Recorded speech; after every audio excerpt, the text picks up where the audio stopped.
بسم اللہ الرحمن الرحیم الحمد للہ رب العالمین والصلاة والسلام علی سید المرسلین۔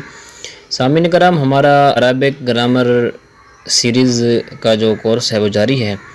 آج ہم جو ویڈیو لے کر آئے ہیں وہ یہ لے کر آئے ہیں کہ حال اور ذوالحال کو کس طرح پہچانا جائے، ان کی کیا کیا ایسی نشانیاں ہیں جن سے ہمیں پتہ چل جائے کہ یہ حال اور ذوالحال ہے۔ پہلی نشانی یہ ہے کہ فعل کے بعد اس میں فاعل یا اس میں مفعول کا صیغہ منصوب ہو کر آ جائے تو وہ عام طور پر حال واقع ہوگا۔ اس قاعدے کے لیے کچھ شرائط ہیں۔ شرط یہ ہے کہ وہ اس میں فاعل وغیرہ کا جو صیغہ ہے، ہم نے کہا نا کہ اس میں فاعل یا اس میں مفعول کا صیغہ منصوب ہو کر آ جائے تو وہ اس میں فاعل یا مفعول وغیرہ کا صیغہ جو ہے افعال ناقصہ کے بعد نہ ہو۔ اگر افعال ناقصہ کے بعد آئے گا تو وہ خبر واقع ہوگا، جیسے وکان اللہ شاکرا علیما، اور افعال قلوب کے بعد نہ ہو۔ اگر افعال قلوب کے بعد ہوگا تو پھر وہ مفعول بھی بنے گا، جیسے علمت زیدا فاضلا۔ اسی طرح فعل متعدی کے لیے بھی مفعول بھی نہ بن رہا ہو۔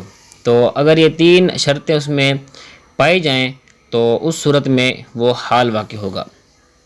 ہم نے کہا کہ فعل کے بعد اس میں فاعل یا اس میں مفعول کا صیغہ منصوب ہو کر آ جائے تو اس میں فاعل کی مثال یہ ہے انا ارسلناک شاہدا و مبشرا و نذیرا۔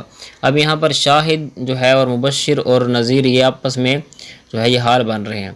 اور ادعوا اللہ مخلصین لہ الدین، مفعول کی مثال وانزل الیکم الکتاب مفصلا۔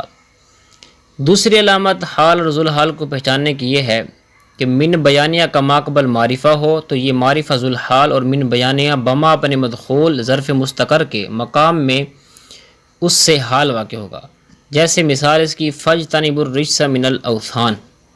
تیسری علامت حال اور ذوالحال کو پہچاننے کی یہ ہے شرط اور جزا کے درمیان جملہ اسمی آ جائے تو وہ بھی حال واقع ہوگا، جیسے اس کی مثال ان مات المرید او المسافر وہما علی حالہما لم یلزمہما القضاء۔